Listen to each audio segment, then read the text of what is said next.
अस्सलाम वालेकुम दोस्तों, स्वागत है आप सबका स्काई टेक चैनल में। और आज मैं फिर लेके आया हूँ सऊदी अरब की कुछ खास और बहुत ही ज़रूरी अपडेट आप लोगों के लिए। ये खबरें आप लोगों के लिए काफ़ी ज़्यादा ज़रूरी हैं, इसीलिए आपको वीडियो को एंड तक देखना होगा ताकि आप पूरी जानकारी हासिल कर सकें। और अगर आप चैनल के ऊपर नए हैं तो सबसे पहले तो आप वीडियो को लाइक कर लीजिए और चैनल को भी सब्सक्राइब करके उस बेल आइकन को प्रेस कर दीजिएगा ताकि ऐसी इन्फॉर्मेटिव वीडियोस आप लोगों तक हमेशा पहुंचती रहे। तो दोस्तों, सबसे पहली अपडेट हमारी आई है सऊदी अरब की मिनिस्ट्री ऑफ हज एंड उम्रा की तरफ से। जैसा कि आप सभी लोगों को पता होगा कि हज सीज़न की वजह से उम्रा बंद था, लोकल लोग और इंटरनेशनल लोग भी उम्रा करने नहीं जा सकते थे। तो इस चीज़ की अनाउंसमेंट की गई है सऊदी अरब की मिनिस्ट्री ऑफ हज एंड उम्रा की तरफ से कि 14 जुलाई से यानी कि आज से आप उम्रा का परमिट बुक कर सकते हैं। लेकिन उम्रा का परमिट आपका जो है वो 3 अगस्त के बाद का ही होगा। ये मैं आप लोगों को इसलिए बता रहा हूँ क्योंकि मिनिस्ट्री ऑफ हज की तरफ से पहले ये बात कही गई थी कि 19 जुलाई के बाद आप उम्रा कर सकते हैं, लेकिन इस चीज़ को बढ़ा दिया गया है। आप देख सकते हैं ये सऊदी अरब की मिनिस्ट्री ऑफ हज एंड उम्रा के ऑफिशियल ट्विटर अकाउंट का ही एक पोस्टर है। यहाँ पर लिखा हुआ है कि 3 अगस्त के बाद ही आपको परमिट मिलेगा।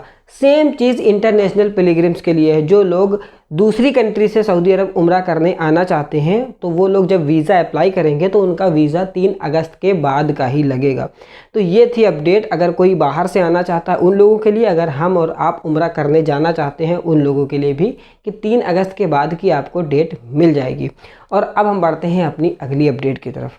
और अगली अपडेट है हमारी सऊदी अरब की ज़कात एंड टैक्स अथॉरिटी की तरफ से। दोस्तों, जैसा कि आप सभी लोगों को ये बात पता है कि ब्लैक मनी को वाइट में कन्वर्ट करने का सबसे आसान तरीका है कि आप यहाँ से कैश लेकर किसी दूसरी कंट्री में जाइए और वहाँ उसे कन्वर्ट करा लीजिए उस देश की करेंसी में।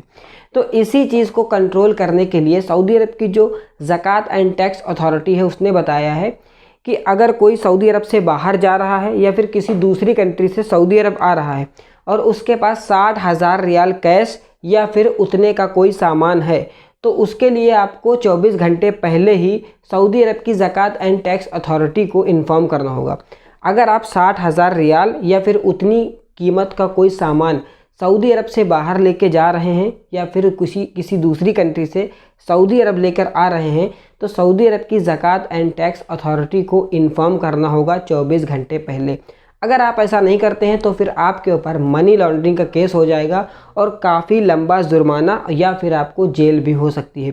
तो जो लोग भी सऊदी अरब से बाहर जा रहे हैं, हालांकि ऐसा है नहीं कि ज़्यादातर लोग इतना पैसा कमा ही नहीं पाते हैं कि 60,000 रियाल का कोई सामान या फिर कैश लेके जाएं, लेकिन अक्सर ऐसा होता है कि एयरपोर्ट पर आपको कोई मिलता है और कोई ना कोई सामान दे देता है और बोलता है कि इंडिया में या फिर पाकिस्तान में एयरपोर्ट पर आपको कोई मिलेगा, आप उसको दे देना। तो आप ऐसा बिल्कुल ना करना क्योंकि आप एक लंबी मुसीबत में पड़ सकते हैं, बड़ी फ़ाइन आपके ऊपर लग सकती है, जेल भी हो सकती है और आपका जाना भी पोस्टपोन हो सकता है। और अब हम बात करते हैं अपनी अगली अपडेट के बारे में। दोस्तों, जैसा कि आप सभी लोगों को पता है कि सऊदी अरब में गोल्ड प्राइस इस टाइम पर गिर रहा है, सोने का भाव गिर रहा है। तो इसमें कोई ख़ास बड़ा बदलाव नहीं है। 208 रियाल पर ग्राम यानी कि 2400 रियाल प्रति 10 ग्राम के हिसाब से चल रहा है। अगर मेकिंग चार्जेस और वैट लगा ले तो वही भाव पड़ जाता है।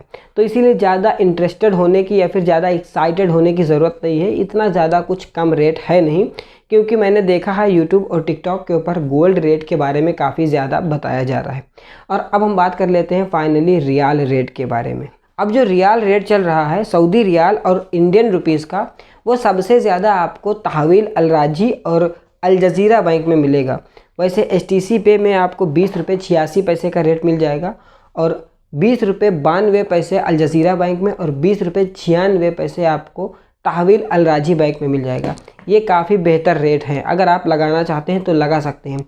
हालांकि इंडिया के फाइनेंशियल एक्सपर्ट का ये मानना है कि इंडियन रुपीज़ की वैल्यू अभी और गिरेगी, यानी कि रियाल रेट और बढ़ सकता है। लेकिन इंतज़ार करने की कोई ज़रूरत नहीं है क्योंकि ये सिर्फ एक अंदाज़ा होता है और ये गलत भी हो सकता है। इसीलिए अगर आपके पास पैसे रखे हुए हैं तो आप भेज दीजिए, वही आप लोगों के लिए ज़्यादा रहेगा। और दोस्तों, अब हम बात कर लेते हैं अपनी अगली अपडेट के बारे में। कुछ लोगों ने हमसे सवाल किया था कि टैक्सी ड्राइवर के लिए ड्रेस कोड बताया गया है, उस चीज़ को आपने अपनी वीडियो में क्यों नहीं बताया।